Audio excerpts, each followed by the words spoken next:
Hello, hello, hello, hello! This is your Miss Universe 1981. It's Marimar Vlog. At muling nagbabalik sa inyong screen. At ayan na, napakaganda ko talaga dito sa ating farm. Thank you kami sa lahat ng mga followers natin dyan na laging nagsishare at laging nagsusuporta sa atin para may sarap pack o para sa inyo pack out na dahil natapos na po ang Miss Universe Philippines 2024 and kamukha ko po yung nanalo. Charot! Congratulations Bulacan sa ating mga nanalo at sa lahat ng mga contestant ng ating Miss U PH 2024. At yan na, tayo ay magluluto ngayon dahil tayo ay pack sasayaw mo na tayo pack. Okay, ang sexy ko talaga. Tingnan nyo ang legs ko. Oh. Very long-legged at pang-artista. Charot. Ngayon ay magluluto tayo ng pork and beans. Ayan. So maraming salamat po Ate FT sa pabigay po nito kina Brenda dito sa farm. Ayan. So pag kukulan muna natin dyan ang ating 1/2 kilo na white beans. Ayan. And nagsaing na po tayo para sa ating dinner dito sa Hinaguan Nature Park. So maraming salamat po sa lahat ng nanonood sa lahat ng video. So kailangan natin asinan yan kasi para may timpla na po yung ating white beans kapag lulutuin natin at kapag okay at malambot na siya. So while tayo na-prepare, nandito po tayo. Kasama ko po kasama ko po si Scarlet Dark and na-prepare tayo ng ating mga ingredients para sa ating pork and beans. Ayan, i-test muna natin itong ating onion. So of course, meron tayong tinatawag na spices. Ayan, ang ating onion, ang ating sibuyas na 120 pesos per kilo. O, diba? Ang mahal. Mahal talaga na parang ngayon. So sa lahat na mga may customer kami dito na they're cute naman kasi couple sila ng mga bata pa pero may anak na sila. They are 15 and 16 na may anak na. So hindi naman tayo request yung pag-ibig nila. Pero sa lahat po na mga walang kakayahan para mabuhay or ibuhay yung pamilya nila at especially sa mga nag-aaral pa, no, wag muna tayong mag-anak-anak, wag muna tayong magpamilya, diba? So, focus muna tayo sa ating goals, focus muna tayo sa ating pag-aaral para soon, kapag na tayo, may trabaho na tayo, para comfortable tayo magbigay sa ating family or sa ating parents, at of course, para comfortable at maging ready tayo kung tayo ay magkakapapamilya na. O, diba? Naging topic lang yan. At ayan na ang ating bawang. Yan. Maraming bawang po ang nilagay natin kasi mas masarap po ang ating niluluto pag may bawang. Maraming bawang at maraming sibuyas. Si Scarlett ay kumain na siya. So, basta tapos na siyang kumain dahil naligo siya ng ilog. So, nagutom po ang ating Scarlett Dark. So, yan ay ngayon naman ay slice natin ang ating isasahog na pork. So itong pork po na isasahog natin is 1/2 kilo also. So we have 1/2 kilo na pork and we have 1/2 kilo na white beans. So ayun. So ganyan ang slice nito. So depende po sa inyo kung anong part ng pork ang inyong isasahog or anong slice or sizes na pag-slice ng inyong gusto or mag-shape. So pwede pa haba, pwede pa square, pwede kayo na ba po bahala. Pero ito sa akin po ay pa square po dahil yan nakikita nyo naman. So may mga taba-taba kasi belly part po yan binili. So meron po tayong mga taba-taba at meron tayong tinatawag naming unod. So ready lang ating mga ingredients. Meron tayong sibuyas, meron tayong ahos at meron tayong chili or sili. Ayan, kumukulo na po ang ating macarons.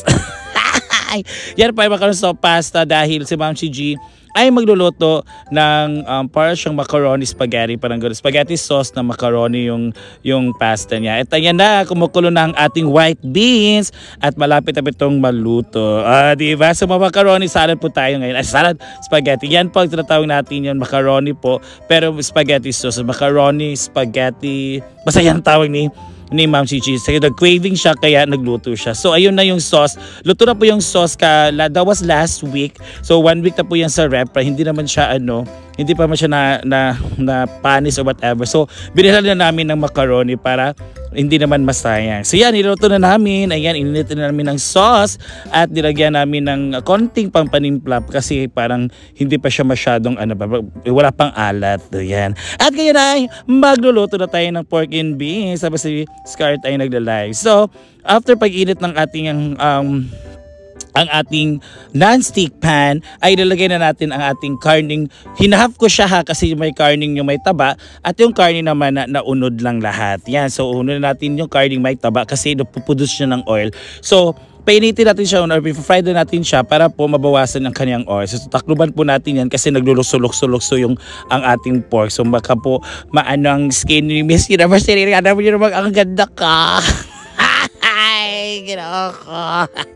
At ikakain na natin yan after 3 minutes kasi ayun na sinasabi ko no na kailangan talaga nabawasan ang taba nating pork. So after 1 day and 2 years, after a while, I know, okay ko na siya or mekos ko na ang ating tabang baboy. Ayan na sa ating non-stick pan. Ayan na.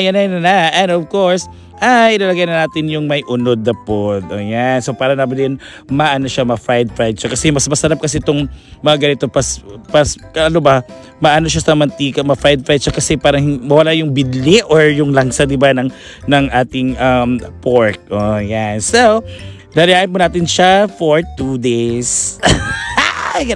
So after 2 days and half, inopen ko na siya atin because ayan na sinasabi ko, no, nagluluso-lusuan talaga, especially yung mantika, nagtatalsikan talaga. So careful po kapag napiprito po tayo ng taba ng baboy, ay yung baboy na may masyadong maraming taba or may taba, kasi pag ganito na siya, pag mainit na siya, may mantika na siya, nagtatalsikan yung mantika. So may tendency talaga na masusugatan yung skin, especially sa akin, yung skin ko ay skin pang artista.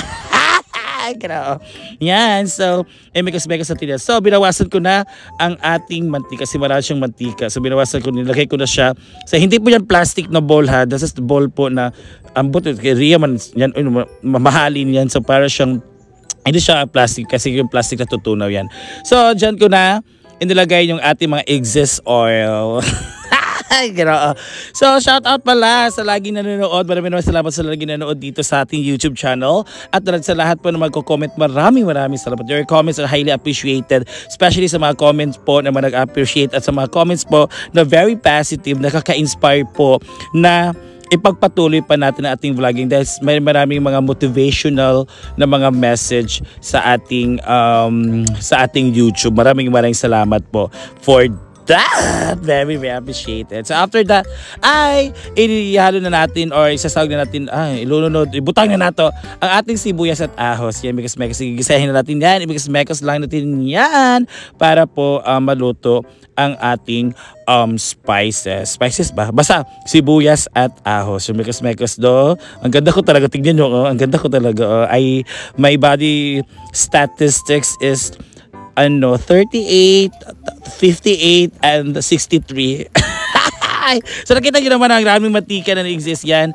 Yan ang pag-itsura ng ating karne at ang ating sibuyas, ahos, at sinali ko na po ang ating chili or ating sili. Ayan. So kailangan natin siyang i-mekos kasi siya, nagdidikit-dikit yung ating mga karne. So ganyan na. Sarap na tingnan, guys. Oh my God. After a while, ay nilalo na natin ang ating white beans. Ayan. So yan na ang ating sinatawag na pork and beans. Pork at beans. So pork and beans. So i-mekos na natin yan. And of course, ang sarap na tingnan, guys, no? Ito talaga yung paborito ko.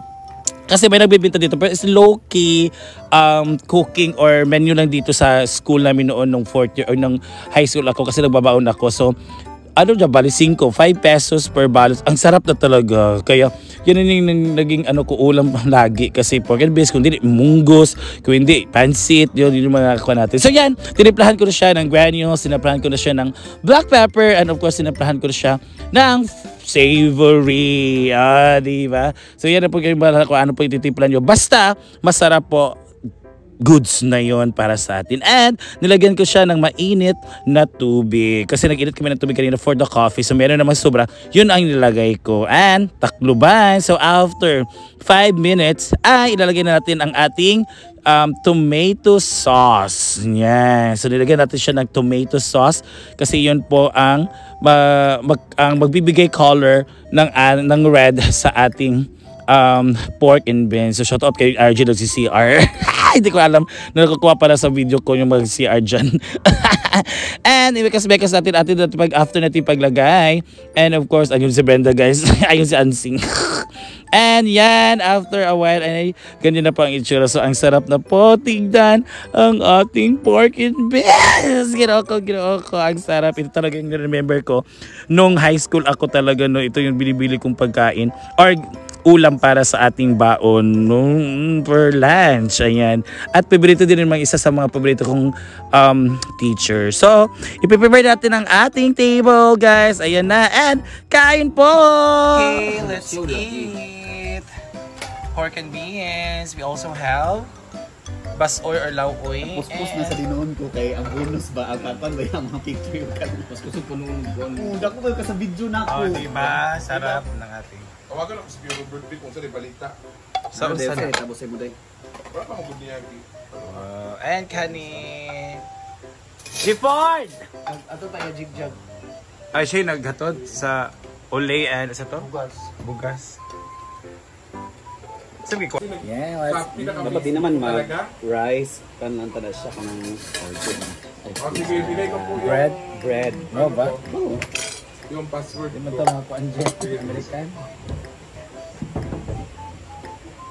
Sa usaon na to kabusog no kung kan murkulan nila ay. Dito. Ano ka mo? Kano ta piling-piling dito sa mga Caesar salad, mga ganun. Hindi ba siya mukhaon? Di ka mukha natin Scar? Hindi pa siya mukhaon after this Kaya ka. sa kan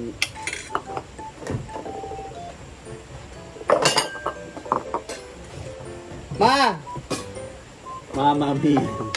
Ma! Si Papa Ma! Gusto nga mahat pa. Okay. Mamatay. Mama o tatay di ako.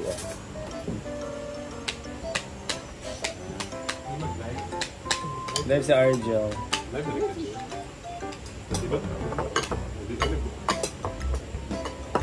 Bulan lagi. Gusto ko bang income sa live kasi sa video? Ha? Gusto ko bang income sa live sa video sa rin. Kaya na kayo. Nalabo ang live. Pero di pa alam ako. May tayo sa ating weather birthday.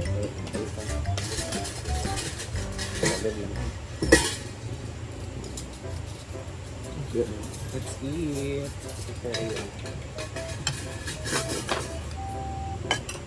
Cheng, ngaon ta. Sa isudan nyo diya. Or mandiskot ta. Cheng, swapsing. Adi ya, sa live. Cheng, sige nagmumpot. Sila. Lecheng, na sudan na mo kuan. Pork and beans. Wala lahiban yang gisokay. Yang mga demuha. Demuha na. Oh, gata gaman ni kuan. Rhea, yeah. Rhea ang bugas kay Cheng. Eat. Nalang si Rhea te. Atol po ni Chika chik siyang Rice, kakain. Chika siya. So disco. Ano ba kasi jigjag? Nga ang ipagaba. Jigjag, ano siya? Ibabag. Awan taon sila gabi ba? Isod ba at tip? Ano na ano ba? Tambag ito mo. Ha? Ano ito nag-chat? Tingin mo kaya ganiya. Pinaguban nun ni. Nga nakagasto siya sa kwarta dahil. Kami una nagatag 1,000 discount. Tingin mo si Ate Scar mo na natingon. Tingnan ko, wala ba wasa 1.5 nagatag na ako kay Bruno? Kato mo kay Gwen, nawala ito gabi. Di mo ito mahurot, ibalin ko dito sa Pikas. Asa